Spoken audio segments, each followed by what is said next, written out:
Craig, how's it been this week? Obviously, always an interesting moment when you don't have your Origin rep players, but I guess a good time for some of these other guys to put their hand up.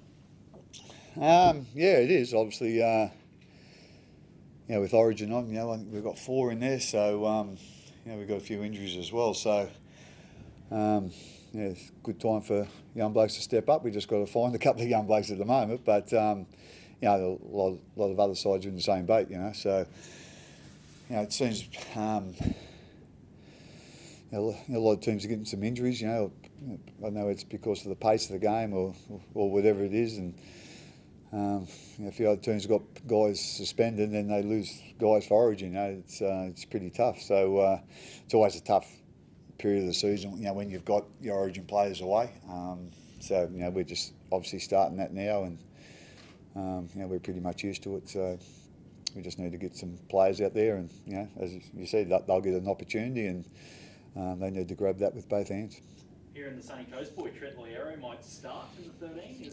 Are we hearing that right? Or I'm not quite sure he'll start, but he'll be in the 17. Yeah, so I think he's had 2 or 3 games now, and he's been pretty impressive. We always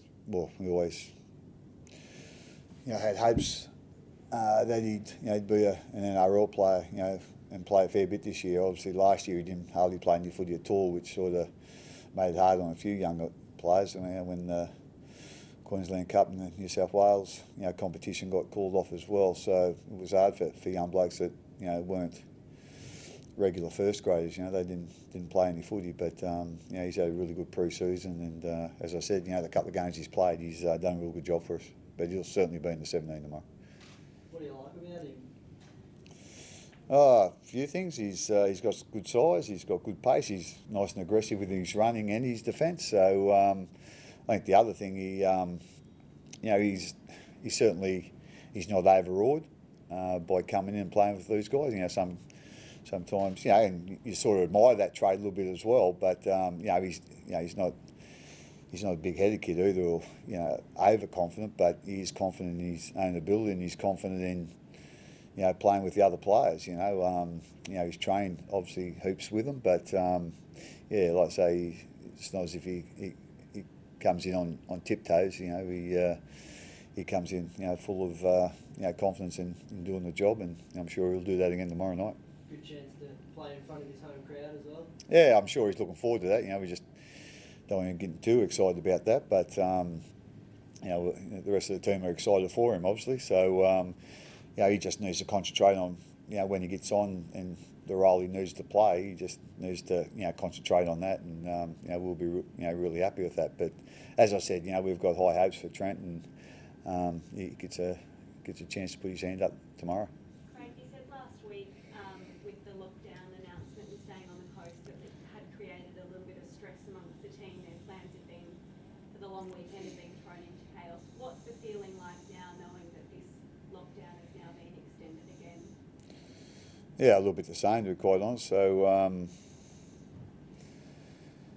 at the moment, we're trying to get some of the families that want to come up. So it's a bit of a mixed bag. Probably with the lockdown getting extended, we obviously realise we're not going anywhere soon. So like I say, it was a disruption certainly last week. We've probably got a little bit more used to it this week. And the guys were up here last year. They know what to expect. So but like I say, last week it was probably a bit of a shock. This week it's like back to the norm from last year. So but like I say, obviously, families do come up. Some of those partners have got jobs, and some of the other kids are going to school. So it is a disruption. But we'll try and keep that as low key as we can, and worry about that when we're not concerned with our footy, and when it's time to switch on the footy, well, we need to be doing that. It's a little bit easier not having Munster in the group annoying you? Sometimes he's a bit. Things get a bit heavy. You can lighten it up a bit, but I haven't really missed him this week, I must say. Hey Craig, obviously it goes off to the Sharks next year. But what a turnaround, you know, playing Queensland Cup a couple of years ago, getting a contract with the Storm, and now 3-year deal with the Sharks. I mean, what's been the secret to his success in this couple of years? Oh, I don't think there's any great secret to it. He's worked really hard. You know, he's worked hard. You know, he's the physical attributes to his game, but also I suppose the technical and tactical side of it. He's had same with Paps. You know, he's had a great teacher there in Billy. You know, for the fullback position. But you know, as we've seen, you know, he can play in the halves just as well. You know, we haven't actually played him in the centres, I don't think, or on the wing, but I reckon he'd do a fair job there as well. He stood in for our dummy halves a couple of times when he's been on the bench. So, like I say, he's got a great knowledge of the game. I think he's been, as I said, well educated. With probably Billy being the primary teacher there. But having said that, you've got to. It's all right to get all the advice and all the direction in what you should be doing and what you can do. But it's actually putting hard work in. That's some people get a philosophy or a theory and they think that's going to solve the problem. It ain't. You know, doing that theory or philosophy, that's what's going to solve the problem. And like I say, he's kicked on, so much, especially this year probably. And with all due respect, I think because he has played so well, his confidence has obviously risen. And like I say, there's not too many better fullbacks in the game at the moment that that are playing, like him. So that's a pretty big call when you have a look at the quality of fullbacks in our competition and quality of fullbacks at our club, to be quite honest. But he's been ultra consistent, and as I said earlier in the week, the amount of involvement he has in the game has been through the roof. We're just going to go to Nick now, Luke. Nick, fire away, mate. They're going from lockdown, Craig. Mate, have any players indicated they wouldn't be willing to stick it out there long term if it came to it? Obviously, hopefully it doesn't, but is there a feeling in the group that they're ready to commit to this again? Or what's the sort of I think we got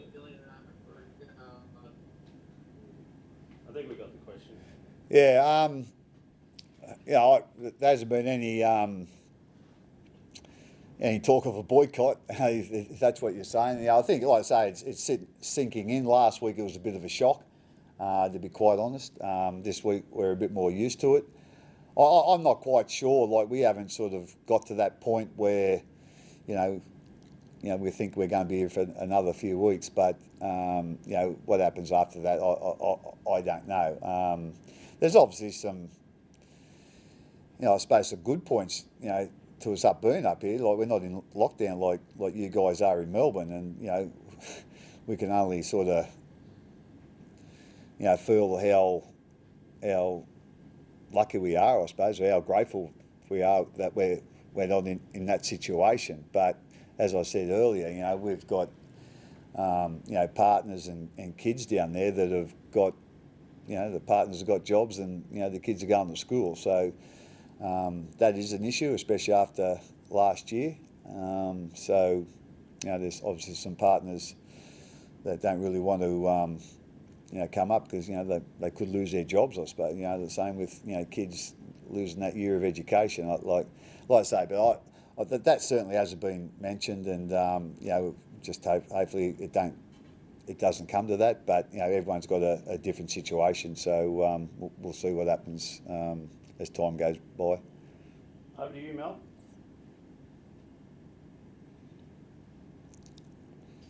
Hey, I was just looking for an update on Paps and when he'll be available again. And another question was about Dale Finucane. I understand that the clubs and sort of your thoughts on trying to keep him at the club and how important he is to your team.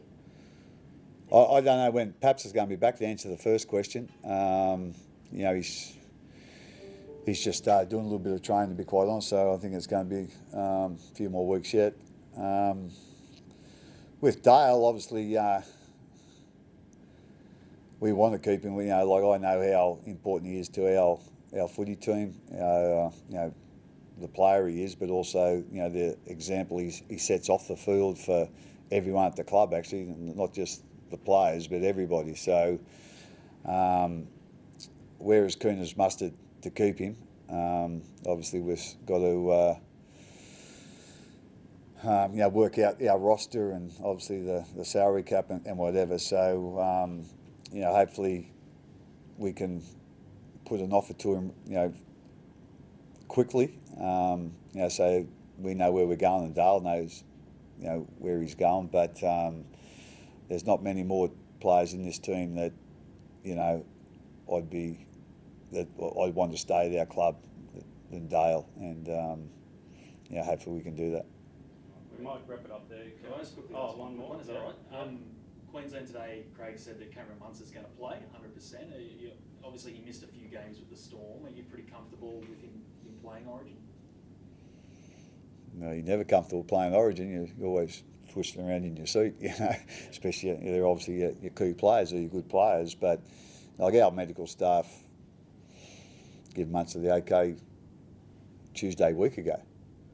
You know, so if he was with us, he would have been playing at the weekend. So, so you know, that's for us. That's never been in doubt. Now, what changed in the Queensland camp? You know, obviously, you know, that they were. You know, I can understand. You know, Queensland. You know, he hasn't played for 4 or 5 weeks, so, you know, and Harry hasn't as well, and I've probably got a couple of other players there from other clubs that, you know, have had breaks. So you don't want too many of your Origin players that haven't played for a while. You know, you need that that match fitness, I suppose, and or match, you know, just match conditions. You know, you're hardened to it. So yeah, but like so, at the end of the day, we have never ever tried to stop our players from playing Origin. Obviously, we'll have an opinion if we think they're not fit to play injury-wise. But as I said, you know, our medical staff give, you know, Munster the OK a week ago. So as far as we were concerned, so at the end of the day, it's you know, as I said, we don't want to stop our players playing Origin. We know how big a thing it is for our game, but how big it is for our players. You know, they want to play at the highest level, and you know, Origin's the highest level. So you know, we're glad he's playing, and you know, hope he plays well. Thanks, Craig. Yep, thank you. Thanks. Good luck.